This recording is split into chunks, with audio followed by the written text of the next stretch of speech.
Құрметті ұстаздар, мен сіздерге күнделік кезет жүйесінде сабақтан кейін оқушылармен тақырып бойынша кері байланыс жүргізудің бір тәсілін қашықтық оқытуда қалай жүзеге асыруға болатындығын көрсетемін. Ол үшін әрбір пән мұғалімі күнделік кезет жүйесіне өзінің логин паролі арқылы жеке парақшасына кіреді. Міне менікі кіріп дайын тұр. Осы жерден менің сыныптарым деген батырманы басып кіресіз. Менің сыныптарым деген батырманы басқан кезде сіз сабақ беретін бүкіл класстар, сыныптар тізбесі көрінеді. Яғни мен бұл жерде 7-ші Ә сыныбын таңдайын. 7-ші Ә сыныбын таңдадым. Осы жерден файлдар батырмасын басамын. Файлдар батырмасын басқан кезде бума жасау деген батырма көрінеді. Яғни осы батырманы басып, өзімнің қазақ тілі пәніммен бума жасаймын. Міне, буманың ішінде қазақ тілі пәнінен бір бума пайда болды. Енді ары қарай не істейміз?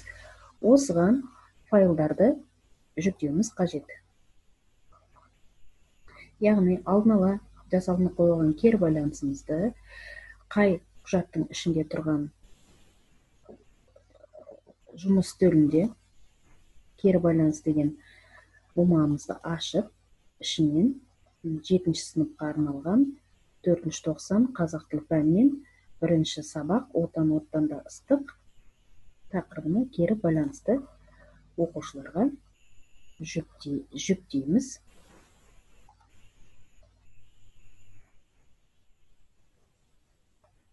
Енді осы жерге сипаттама жасаймыз. Кері байланысты толтырыңыз деген сияқты сипаттама жазып сақтаймыз. Жүктеу аяқталды. Яғни бұл жаңағы жүктелген құжаттың барлығы 7-ші сынып оқушыларына хабарлама ретінде жіберілді. Енді оқушының іс-әрекетін ары қарай бақылап көрейік. Оқушы біздің кері байланысымызды қалай алады екен және қалай орындауы тиіс. Мұғалім өзінің жеке парақшасынан шығып, күнделік кезетте 7-ші сынып оқушысының атынан кіріп көрейік.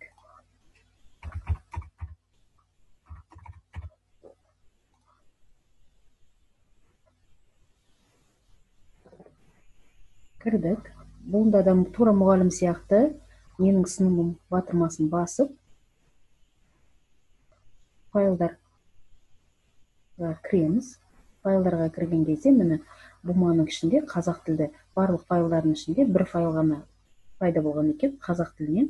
Яғни осыны ашамыз. Ашқан кезде ішінде міне мұғалімнің жіберген кері байланысын көріп тұрсыздар. Осы кері байланысты біз қайтеміз?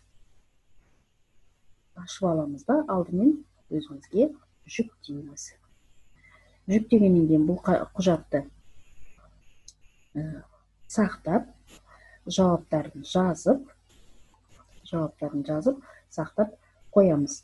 Одан әрі не істейміз? Одан әрі парақша дегенге барып, енді орындалған тапсырманы кімге жіберу керек? Достар деген батырманы басып, яғни достар, туысқандар, сыныптастар, ата-аналар болуы мүмкін. Менің мектебімнің оқушылары, мұғалімдер біздің мектебіміздің мұғалімдер керек. Мұғалімдер батырмасын таңдап, мұғалімнің аты жөнін жазамыз да, іздеу батырмасын басамыз. Мұғалімді тапты. Ары қарай осы мұғалімге біз жасаған кері байланысымызды жіберуіміз керек. Кері байланысымызды мына астында тұрған күнделік кезет файлдарын бекіту деген батырманы басу арқылы файлдарымызды жүктейміз. Файлдарымыз қайда тұрғанын тауып аламыз.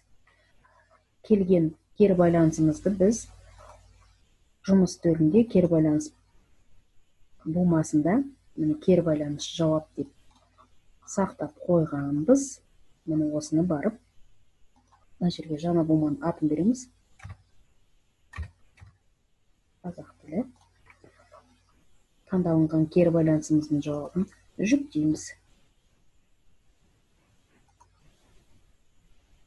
Міне файлдар сәтті жүктелді дейді. Енді файлдарымызды бекітеміз. Бекілгеннен кейін барып, біз енді мұғалімге хабарлама жазуымыз керек. Кері байланыс орындалды деп хабарлама жазып, осы жүктелінген құжатымызды мұғалімге жібереміз. Хабарлама мұғалімге жіберілді. Яғни, осы күнделік кезет жүйесінде осындай үй тапсырмасы, кері байланыс орнатқанға өте тиімді.